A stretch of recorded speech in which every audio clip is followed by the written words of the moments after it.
பிரியமான தேவனுடைய பிள்ளைகளே, கீ ஆஃப் ஹெவன் சேனலுக்கு உங்களை அன்புடன் வரவேற்கிறேன். இன்றைய இறை வார்த்தைகள் வாசிக்க கேட்கலாம் வாங்க. நவம்பர் மாதம் தேதி 14, 2024, பொது காலம் 32ஆம் வாரம், வியாழக்கிழமை. முதல் வாசகம், ஒனேசிமுவை அன்புமிக்க சகோதரனாக ஏற்றுக்கொள்ளும். திருத்தூதர் பவுல் பிலமோனுக்கு எழுதிய திருமுகத்திலிருந்து வாசகம். இறை வார்த்தைகள் 7-20 வரை. அன்புக்குரியவரே, உம் அன்பை குறித்து நான் பெரும் மகிழ்ச்சியும் ஆறுதலும் கொள்கிறேன். ஆம் சகோதரரே, உம்மால் இறை மக்களின் உள்ளம் புத்துயிர் பெற்றுள்ளது. எனவே நீர் செய்ய வேண்டியவை உமக்கு கட்டளையிட கிறிஸ்தவ உறவில் எனக்கு முழு உரிமை உண்டு. என்றாலும் அன்பின் பெயரால் வேண்டுகோள் விடுக்கவே விரும்புகிறேன். கிறிஸ்து இயேசுவின் தூதுவனாக அவர் பொருட்டு கைதியாக இருக்கும் பவுலாகிய எனக்கு சிறையில் இருந்தபோது பிள்ளையான ஒனேசிமுக்காக உம்முடன் வேண்டுகிறேன். முன்பு உமக்கு பயனற்றவனாக இருந்த அவன் இப்பொழுது எனக்கும் உமக்கும் பயனுள்ளவன். அவனை உம்மிடம் திரும்ப அனுப்புகிறேன். அவனை அனுப்புவது என் இதயத்தையே அனுப்புவது போலாகும். நற்செய்தியின் பொருட்டு சிறையிற்றிருக்கும் எனக்கு உமது பெயரால் பணியாற்ற அவனை என்னிடமே நிறுத்திக்கொள்ள விரும்பினேன். ஆனால் நீர் செய்யும் நன்மையை கட்டாயத்தினால் செய்யாமல் மனமாறு செய்ய வேண்டும் என்று நினைத்தே உம்முடைய உடன்பாடின்றி எதையும் செய்ய நான் விரும்பவில்லை. அவன் என்றும் உம்மோடு இருக்க உம்மை விட்டு சிறிது காலம் பிரிந்தான் போலும். இனி அவனை நீர் அடிமையாக அல்ல, அடிமையை விட மேலானவனாக, அதாவது உம்முடைய அன்பார்ந்த சகோதரனாக ஏற்றுக்கொள்ளும். அவன் என் தனிப்பட்ட அன்புக்கு உரியவன். அப்படியானால் மனிதன் என்னும் முறையிலும் ஆண்டவரை சார்ந்தவன் என்னும் முறையிலும் அவன் எத்துணை மேலாக உமக்கு அன்புக்கு உரியவனாகிறான். எனவே நமக்குள்ள நட்புறவை கருதி என்னை ஏற்றுக்கொள்வது போல் அவனையும் ஏற்றுக்கொள்ளும்.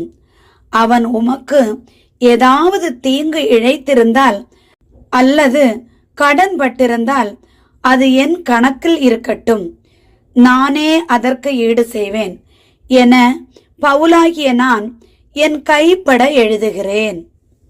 நீர் உம்மையே எனக்கு கடனாக செலுத்த வேண்டும் என நான் உமக்கு சொல்ல வேண்டியதில்லை. ஆம் சகோதரரே, ஆண்டவர் பொருட்டு எனக்கு இந்த உதவியை செய்யும். கிறிஸ்துவின் பெயரால் என் உள்ளம் புத்துயிர் பெற செய்யும். இது ஆண்டவரின் அருள்வாக்கு. இறைவா, உமக்கு நன்றி. பதிலுரை பாடல். திருப்பாடல் அதிகாரம் 146. இறை வார்த்தைகள் 7, 8, 9a, 9bc, 10. பல்லவி. யாக்கோபின் இறைவனை தம் துணையாக கொண்டோர் பேறு பெற்றோர். யாக்கோபின் இறைவனை தம் துணையாக கொண்டோர் பேறு பெற்றோர். அல்லது அல்லேலூயா. ஆண்டவர் ஒடுக்கப்பட்டோர்க்கான நீதியை நிலைநாட்டுகின்றார். பசித்திருப்போருக்கு உணவளிக்கின்றார். சிறைப்பட்டோருக்கு விடுதலை அளிக்கின்றார். பல்லவி. யாக்கோபின் இறைவனை தம் துணையாக கொண்டோர் பேறு பெற்றோர். யாக்கோபின் இறைவனை தம் துணையாக கொண்டோர் பேறு பெற்றோர். ஆண்டவர் பார்வையற்றோரின் கண்களை திறக்கின்றார், தாழ்த்தப்பட்டோரை உயர்த்துகின்றார். நீதிமான்களிடம் ஆண்டவர் அன்பு கொண்டுள்ளார். ஆண்டவர் அயல் நாட்டினரை பாதுகாக்கின்றார். பல்லவி.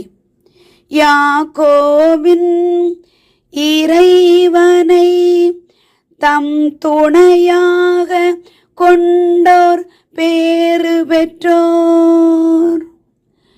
யாக்கோபின் இறைவனை தம் துணையாக கொண்டோர் பேறு பெற்றோர்.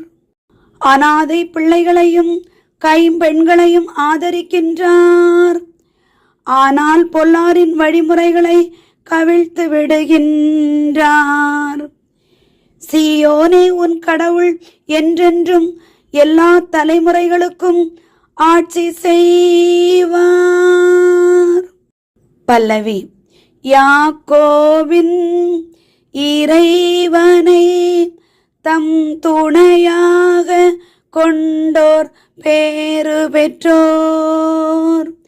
யாக்கோபின் இறைவனை தம் துணையாக கொண்டோர் பேறு பெற்றோர்.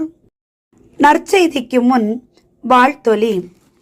யோவான் அதிகாரம் 15 இறை வார்த்தை 5.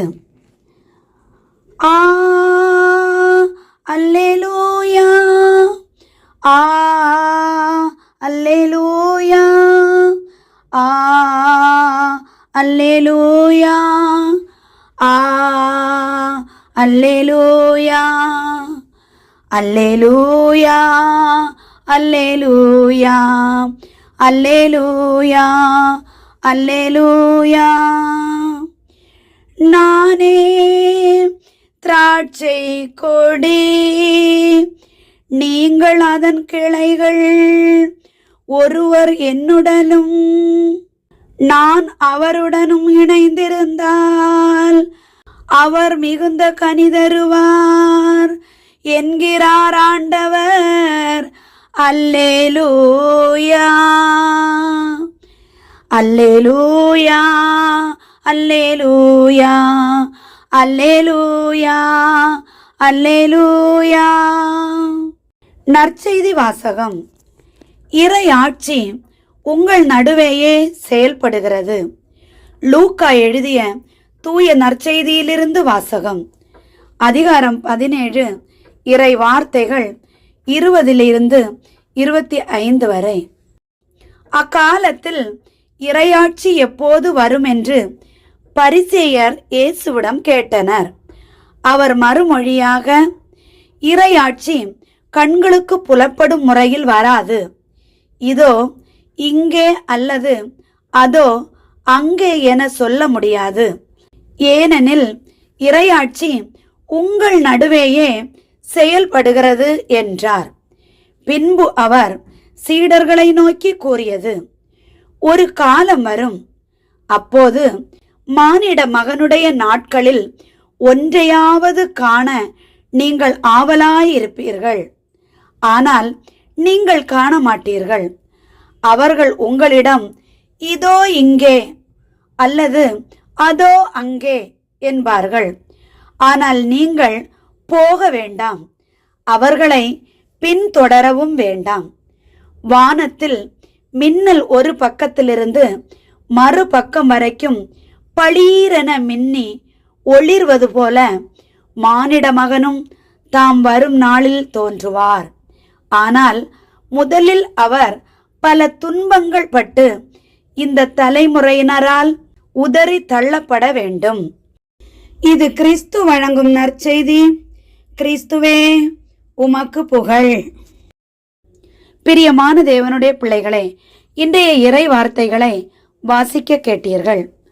ஆண்டவருடைய இரண்டாவது வருகையை பற்றி ஆண்டவர் கூறியிருக்கிறார். ஆண்டவர் வரும் முன் இதோ இங்கேதான் இருக்கிறார், என்னுடைய சபையில் இருக்கிறார். அப்படி பல விதங்களில் அதிசயமும் அற்புதமும் எங்கள் சபையில் நடக்கிறது, இங்கே வாருங்கள், அங்கே வாருங்கள் என கூறுவதாக ஆண்டவர் கூறுகிறார். ஆனால் நீங்கள் எதை நம்பியும் போகாதிருங்கள் என ஆண்டவர் கூறுகிறார். பின்னே நாம் எப்படி போக வேண்டும், ஏன் எங்கே போக வேண்டும் என ஒரு சந்தேகம் வருகிறது அல்லவா? ஆண்டவராகிய இயேசு கிறிஸ்து சொல்லுவதாவது, ஆண்டவர் ஒருவரே, தூய ஆவியும் ஒன்றே, ஞான ஸ்நானமும் ஒன்றே என ஆண்டவர் கூறியிருக்கிறார். நாம் எந்த சபையில் இருந்தாலும் நம்முடைய ஆண்டவராகிய இயேசு கிறிஸ்துவை முழு மனதோடு ஏற்றுக்கொண்டு அவர் ஒருவருக்கே ஊழியம் செய்து வாழ்ந்தால் நாம் அங்கே இயேசு கிறிஸ்துவை காண முடியும். இதைத்தான் ஆண்டவர் அவ்வாறு கூறுகிறார். பிரியமானவர்களே, நாம் எங்கு இருந்தாலும் முழு மனதோடு இருந்தால் நம் மீது தூய ஆவியானவர் இறங்குவார். ஆண்டவருடைய வார்த்தை நமக்கு உணர்த்தப்படும். பல விதங்களில் ஆண்டவர் நமக்கு உணர்த்துவார். இது செய்யாதே, தூக்கத்தில் தரிசனங்கள் வரும்.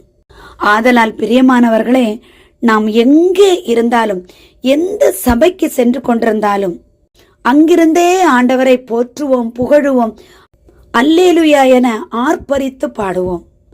பிரைஸ் தி லார்ட் என வாய் திறந்து கூறுங்கள். க்ளோரி டு காட் என வாய் திறந்து சொல்லுங்கள்.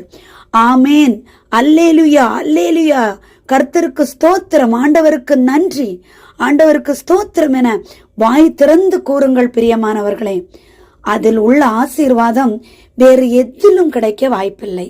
நாம் எங்கு இருக்கிறோம் என்பது முக்கியமல்ல, எப்படி துதிக்கிறோம் என்பதுதான் முக்கியம். ஆதலால் பிரியமானவர்களே, ஆண்டவர் சொன்னபடியே ஆண்டவரின் பாதையில் நடக்க நாம் நமது இறைவனாகிய இயேசு கிறிஸ்துவிடம் மன்றாடுவோம். ஆண்டவர் நம் அனைவரையும் ஆசீர்வதித்து பாதுகாத்து வழி நடத்துவாராக. ஆமேன். என்றும் அன்புடன் லைலா ஜேசுபாலன்.